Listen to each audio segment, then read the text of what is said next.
Kemudian yang ayat kedua yang tadi kita baca adalah surat Ali Imran 133. Allah juga memerintahkan kita untuk bersegera dalam kebaikan. Wasari'u.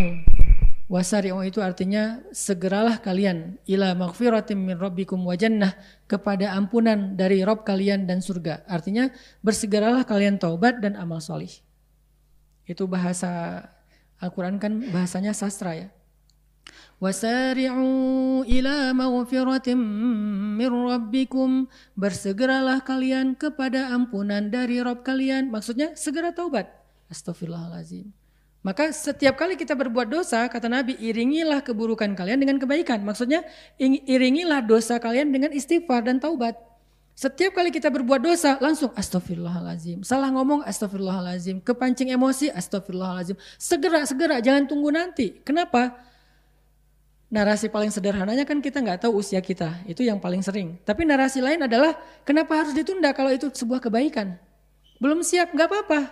Kalau kita merasa belum benar-benar siap, memangnya kita siapnya kapan? Setahun lagi? 2 tahun lagi? Kita belum tahu juga kapan kita siap. Dengan kita istighfar, dengan kita menyegerakan kebaikan, kita berharap Allah yang akan mentaufikkan kita, membantu kita dalam proses itu. Jadi nggak usah nunggu siap. Kayaknya kalau saya istighfar sekarang nanti buat dosa lagi sia-sia deh. Kata siapa? Allah nggak pernah berputus asa mengampuni dosa kita walaupun sekian ribu kali dalam sehari. Kenapa kita berputus asa meminta ampun? Allah ngasih aja nggak putus asa. Masa kita minta putus asa? Kan minta itu nggak ada yang hilang. Malah dapat. Yang ngasih kan memberi kan. Kalau ibarat manusia tuh kehilangan sesuatu walaupun Allah tidak kehilangan apapun. Jadi Allah aja yang ngasih nggak pernah berputus asa. Kita istighfar nih, Allah kasih ampunan. Buat dosa lagi, istighfar, Allah kasih lagi. Sehari 1000 kali kita kayak gitu, sehari 1001 kali Allah ngasih ampunan. Terus apa masalah kita untuk gak minta ampun? Gak enak sama Allah. Allah aja enak. Kita yang kegeeran ngerasa kayak gimana gitu ya. Kayaknya kita memperlakukan Allah kayak gimana. Enggak. Kecuali kita gak serius minta ampunnya. Istighfar aja dulu. Kan Allah mah senang kayak gitu. Jangan. Jujur. Walaupun lemah. Mending jujur lemah daripada main-main. Astagfirullahaladzim. Tapi gak serius. Mending astagfirullahaladzim. Udah gitu berbuat dosa lagi, lemah kan?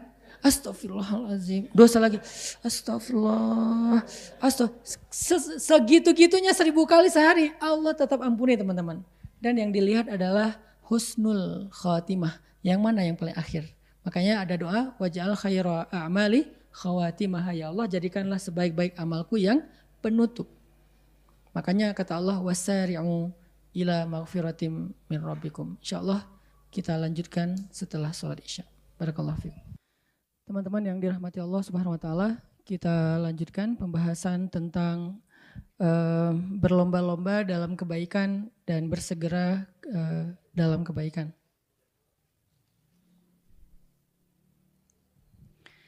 Tadi kita membaca surat Ali Imran ayat 133, wasari'u ila maghfiratin min rabbikum jannah. Jadi Allah meminta kita untuk bersegera atau tidak menunda-nunda waktu. Pertama dalam urusan taubat dan yang kedua dalam urusan amal solih. Jadi kata Nabi, iringilah setiap perbuatan buruk dengan kebaikan. Artinya iringilah dosa dengan istighfar. Maka jangan bosan untuk beristighfar kepada Allah, karena Allah itu gak pernah bosan untuk mengampuni dosa kita. Allah gak pernah bosan untuk ngasih kita taubat, menerima taubat kita. Allah gak pernah bosan untuk mendengar ucapan astaghfirullahaladzim walaupun sehari 1000 kali setelah 1000 kali berbuat dosa. Allah gak pernah bosan.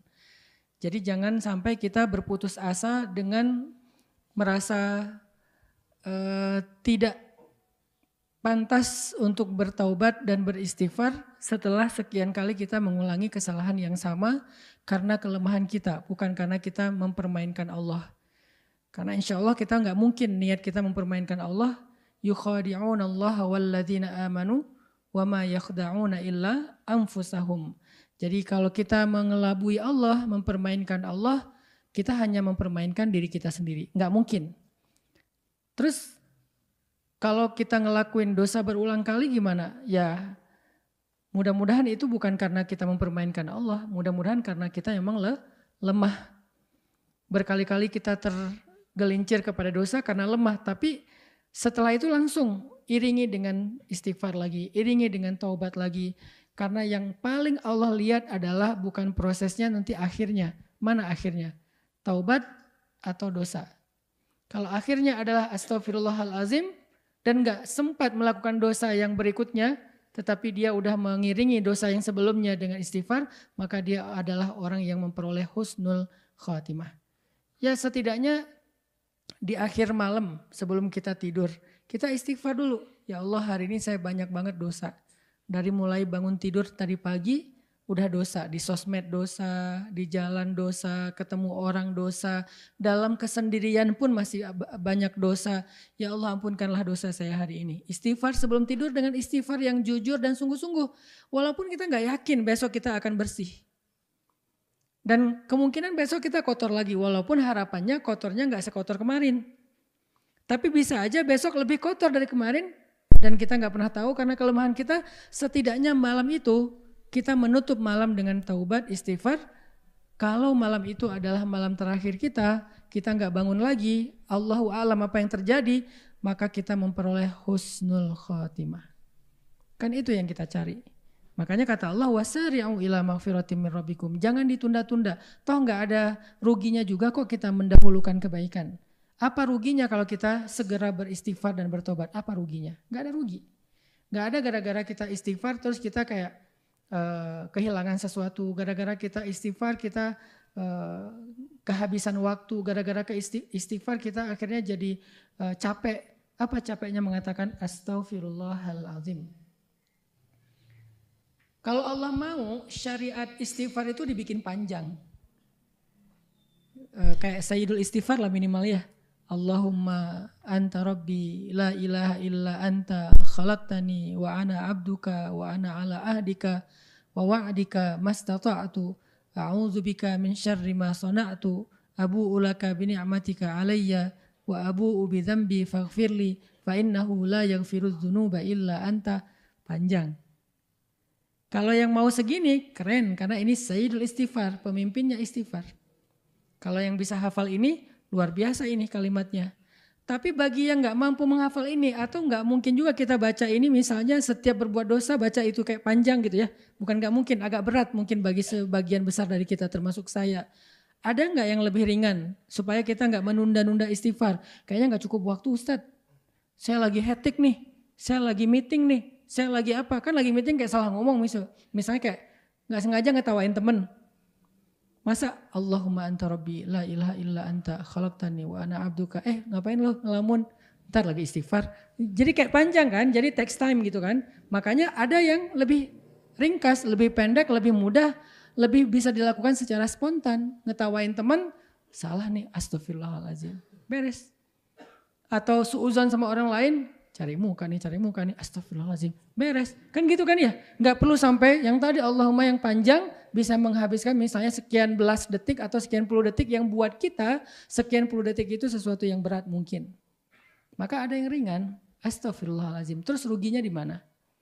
Beratnya di mana? Untuk kita tunda nanti aja deh di akhir hari menjelang tidur. Nanti lagi, toh gak rugi juga, astagfirullahaladzim. Astagfirullahaladzim. Wah gak benar, astagfirullahaladzim. Apaan sih? Astagfirullahaladzim. Terus aja gitu. Sehari entah berapa kali, Nabi aja yang gak punya dosa sehari 100 kali. Yang 100 kali itu gak harus kita tasbihin. Arti 100 kali dalam hadis tersebut artinya Nabi itu sering kali beristighfar walaupun beliau bukan orang yang berbuat dosa, maksum. Gimana kita? Berarti dari pagi udah biasain aja astagfirullahaladzim. Setiap kali kita ngerasa ada salah. Sekecil apapun. Lupa astagfirullahalazim. Karena tidaklah lupa itu wa ma ansanihu illa syaitanu an adzkurah. Biasanya sebabnya karena syaitan. Akhirnya bikin kita lupa terhadap satu kebaikan. Sama pasangan, sama anak, sama orang tua, sama siapapun di jalan, klakson kepanjangan, astagfirullahalazim. Apa mungkin sebel sama orang akhirnya disalib terus senggol dikit bagian belakang kendaraan, astagfirullahaladzim. Atau apalah, di jalan kan banyak banget dosa kita tuh. Sekarang orang kalau misalnya nggak kayak gitu, ya kejadianlah hal yang aneh kayak sekarang tuh. Gebukin orang di jalan lah, apalah, main hakim sendiri lah. Belum tentu juga itu begal, belum tentu juga itu tabrak lari, bisa jadi itu adalah modus baru dan seterusnya. Ya udah, banyak-banyakin istighfar. Biasanya setelah istighfar Allah kasih kita tuma'aninatul qalb. Karena kenapa? Ala bidzikrillahi tatma'innul qulub. Bukankah dengan mengingat Allah hati jadi tenang? Biasanya kalau udah tenang, emosi lebih reda tuh. Istighfar. Aneh aja kita negara muslim terbesar di dunia, tapi kejadian-kejadian di jalan itu bikin kita malu dengan negara-negara non-muslim, tapi mereka lebih elegan, lebih baik perilakunya di jalan, nggak kayak kita. Minta maaf, ngasih respect ke orang lain yang ngasih jalan, ngasih jempol, kalau dia ngasih jalan buka kaca, makasih atau apa. Itu kan di luar orang udah biasa kayak gitu, jarang banget pakai klakson. Di kita kan klakson hobi ya. Kayaknya kalau sehari nggak pakai klakson rasanya gimana gitu ya. Kayak ada yang garing, apa yang kurang ya? Oh klakson. Kenapa klakson jadi hobi? Mungkin di kita klakson juga bisa jadi alat untuk silaturahmi. Tirit, tirit.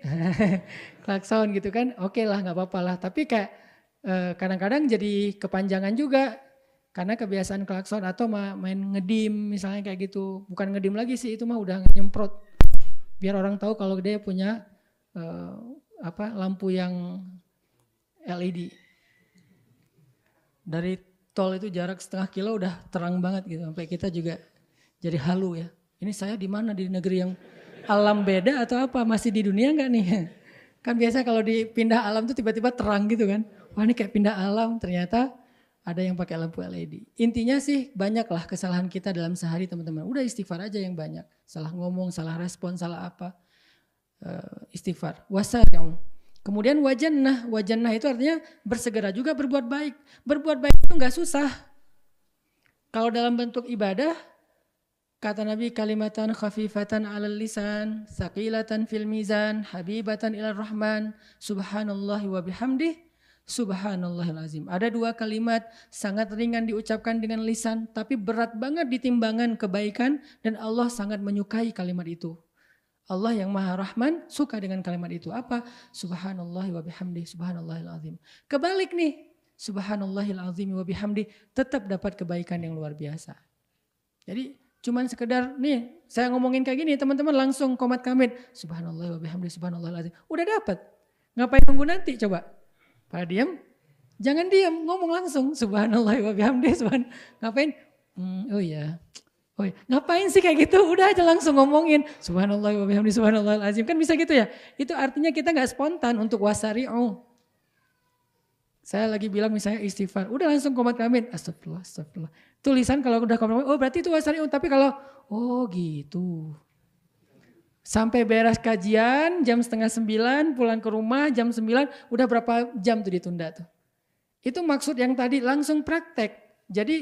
Jadi apa ya, call to actionnya itu ya langsung direspon. Jangan, oh Masya Allah ya, luar biasa. Mending sih ada kata Masya Allah, tapi bagus juga ya. Menarik nih kajian. Banyak kalimat narasi yang bisa seharusnya diganti dengan subhanallah wa bihamdi, astagfirullahaladzim, udah keganti tuh. Tapi kita menggunakan narasi yang lebih panjang. Apalagi sampai muncul kalimat celaan dan seterusnya kalau kita di luar masjid. Astagfirullahaladzim dan subhanakallah wa bihamdi, subhanallahil azim. Dan banyak lagi kalimat-kalimat lain yang zikirnya ringan tetapi bernilai besar di sisi Allah. La haula wala quwata illa billah. Kata Nabi itu kayak kanzun. Kanzun itu kalau di kita itu barang tambang ya, kanzun itu. Sesuatu yang ditemukan dari bawah tanah itu namanya kanzun. Yang tersimpan, yang terkubur, yang harus dicari, susah dapatnya. Tapi kalau udah dapat berharga banget, mahal. Itu namanya kanzun. Siapa yang mau punya tambang?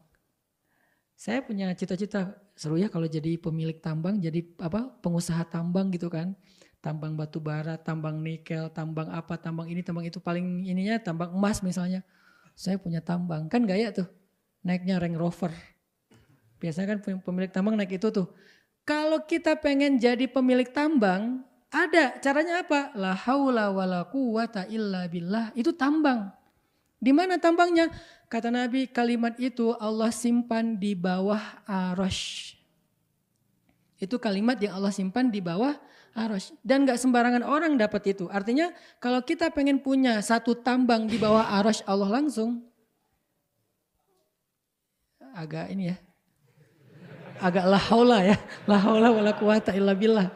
Kaget gitu. Kalau kita, apa tadi teh? Tambang.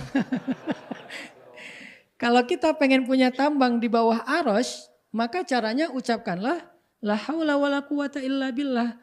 Kalau kita pengen punya tambang yang lebih besar, yang lebih banyak hasilnya, ya banyakin aja la haula wala quwata illa billah. Karena itu tambang langit banget itu.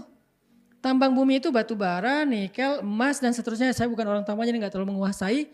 Tanya Mardigu misalnya, yang ngerti tambang. Tambang bumi banyak, tapi kita kan gak dapat jatah nih. Kayaknya mau jadi pemilik tambang kayak nggak kepikiran. Mungkin nggak ya, bisa nggak ya jadi saya pengusaha tambang kayak Haji Hisham atau siapa. Kayaknya agak berat ya. Hanya orang yang cukup terpilih lah. Walaupun harusnya semuanya bisa bahasa motivasi. Kalau dia bisa, kita bisa. Tapi kalau realistisnya kan di antara kita di sini mungkin nggak tahu ada nggak orang tambang di sini. Mungkin nggak ada. Kalau ada pun 1-2 orang doang. Cari aja di depan ada yang parkir Range Rover nggak? Nggak ada Ustaz ya, berarti kita nggak ada yang punya tambang. Tapi mau nggak punya tambang yang lebih baik daripada di bumi? Tambangnya di langit, persis di bawah arasy. La haula wala quwata illa billah. Apa untungnya Ustaz punya tambang itu? Ya seperti untungnya punya tambang di bumi, lebih untung lagi punya tambang di langit. Coba kalau orang punya tambang gimana? Saya pernah di Palembang tuh. Ada satu muslim di Palembang, saya nggak usah sebutin namanya. Beliau punya rumah 4, maaf ya. Memang mungkin beliau adil dan ridho, istrinya 4. Harus prolog dulu yang panjang biar gak salah paham. Rumahnya 4 itu di jalan besarnya Palembang, itu rumahnya tuh kayak istana, jajar 4. Saya pas lewat saya nanya, ini kantor apa, ini gedung apa, kayak tower gitu, kayak mall gitu kan. Oh enggak Ustaz, ini rumah pribadi, ada 4, seragam lagi. Satu gerbang gitu kan, kayak komplek yang megah banget, rumahnya kayak istana. Saya bilang punya siapa? Punya Haji Fulan. Beliau punya sawit, ukuran lahan sawitnya tuh kayak udah seukuran 1 kabupaten. Masya Allah ya. Berarti orang kalau punya sawit, punya batu bara, punya nikel, punya emas, hidupnya enak banget. Punya pesawat pribadi, punya airport pribadi, punya mobil berjejer tuh di hanggar pesawatnya. Bisa nggak ya kayak gitu? Bisa, punya tambang akhirat, punya tambang langit. Pastinya kita akan punya privilege yang lebih dari itu. Kan ini privilege bumi nih, dimudahin di sana sini. Itu ada privilege langit loh dari Allah. Itu maksud Nabi bilang dengan analogi tambang. Jadi kata Nabi, la haula wala quwata illa billah kanzun, harta yang terpendam itu namanya tambang yang ada di bawah arasy. Mudah banget loh caranya. Tapi banyak orang yang nggak mau. Mulai sekarang jadilah pemilik tambang. Sehari berapa kali kita menggali, memproduksi. Ya banyakin aja lah haula wala quwata illa billah. Terus nanti dapat apa? Nanti dapat privilege ketika kita membutuhkannya. Dalam masalah kita, dalam musibah kita, dalam ujian kita. Kok saya beda sama yang lain, dapat ujian lama, saya cepat. Yang lain ditangguhkan, saya didahulukan. Yang lain mungkin hina, saya dimuliakan. Yang lain ini dan saya terus. Itu kenapa? Karena Allah kasih privilege karena kita punya tambang. Fulan, Haji Hanan, tambangnya di bawah arasy. Bukan di Sulawesi, di Kalimantan, di Sumatera. Bukan di Papua, di Halmahera. Di bawah arasy coba. Kalau di sana aja kita gaya, apalagi di bawah arasy. Dan terkenalnya bukan di bumi, terkenalnya di langit. Tuh yang pemilik tambang di bawah arasy itu tuh, yang paling gede tuh. Kan arasy lebih luas daripada langit-langit dan bumi. Bahkan lebih luas daripada surga-surga. Di mana surga-surga lebih luas daripada langit dan bumi. Luas banget udah jangan berpikir kalau semuanya kayak gitu Ustaz udah sempit dong tambangnya. Kata siapa? Emang tambang di arasy itu, tambang di langit itu seperti di bumi yang kecil. Tambang di bumi yang kalau kita dilihat di peta itu setitik doang, ternyata di Papua segede itu udah bikin orang dapat privilege hidup seluar biasa ya. Gimana tambang di langit? Belum ke Afrika, belum ke Arab dengan tambang minyaknya. Ini nggak ada apa-apanya. Bumi itu dilihat dari luar angkasa setitik. Dia Arsy itu tambahnya lebih gede.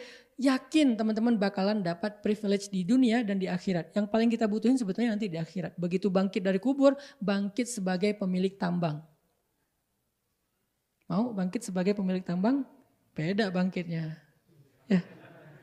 Kalau yang nggak punya tambang, ngeringkuk aja ya. Miskin ya. Kalau pemilik tambang kan pede. Walaupun gak tahu sih. Yang pasti dia bangkit sebagai orang kaya. Dia bangkit sebagai orang yang punya bekal. Yang pasti dapat privilege dari Allah. Makanya jangan remehin la haula wala quwata illa billah. Ada kan kisah tentang seorang sahabat yang ditawan sama musuh. Bebasnya gara-gara la haula wala quwata illa billah. Ayah ibunya orang miskin. Musuh minta tebusan terhadap anaknya yang ditawan. Kalau enggak akan dibunuh besok. Maka ayah ibunya datang ke Rasulullah minta solusi, kata Nabi, banyakin la haula wala quwata illa billah. Mereka beriman, bilang, ya Rasul anak saya ditawan, bukan gak mau beribadah. Tapi mereka tahu bahwa yang dikasih Nabi itu pasti berefek dalam hidupnya di dunia dan di akhirat. Kata Nabi banyakin, la haula wala quwata illa billah. Pulang, semangat nih si ayahnya, ibunya di rumah nungguin. Gimana Pak? Pak, ya bahasa Arab lah pokoknya. Gimana Pak udah ketemu Rasul? Udah gitu kan. Oh dapat ini enggak, dapat tebusan enggak? Dapat, lebih baik daripada tebusan. Apa? La haula wala quwata illa billah. Coba kalau istrinya di zaman kita dapat kayak gitu. Gak usah istri dulu dong. Kita aja dapat nasihat dari ustadz kayak gitu, kita pasti dalam hati ngomong, ya tahu sih, tapi yang saya butuhkan sekarang duit, bukan la haula wala quwata illa billah, kan gitu ya. Itulah yang membedakan kita dengan mereka, makanya kita gak pernah ngelihat keajaiban. Kalau mereka percaya, begitu Nabi bilang la haula wala quwata illa billah, dia pulang dengan semangat kayak dapat tebusan gede gitu bahkan lebih. Terus kasih tahu ke istrinya dengan semangat, istrinya juga, Masya Allah benar. Ya udah yuk kita banyakin la haula wala quwata illa billah. Tiba-tiba ada yang ngetuk pintu rumahnya, anaknya datang bawa kambing, domba itu 1 lembah. Bawa domba 1 lembah, entah berapa ribu domba. Hah, kamu selamat nak? Ya gimana caranya kamu bisa selamat? Siapa yang bantu kamu? Aku lagi diikat nih. Diikat kemudian tiba-tiba datang seorang laki-laki dengan pakaian putih-putih bercahaya melepaskan ikatanku kemudian menyuruh aku untuk pulang dan membawa domba-domba milik musuh itu ya kayak ghanimah gitu ya, harta rampasan perang, dan musuhku nggak menyadari apapun yang terjadi sama aku karena mereka tertidur pulas. Allah membuat mereka tertidur dan nggak mendengar apa-apa. Yang saya heran domba selembah itu seberapa berisik sih? Kan berisik banget ya. Kan rame tuh, namanya domba kan ya, selembah. Kok sampai musuh nggak bangun sih? Domba selembah itu lagi digiring, kita domba 3 ekor aja udah rame. Ini domba selembah digiring dengan suara yang berisik, musuh nggak tahu karena Allah menyelamatkan dia. Apa modalnya? Zikir ayah ibunya, la haula wala quwata illa billah. Bukan hanya bebas, dapat bonus domba selembah.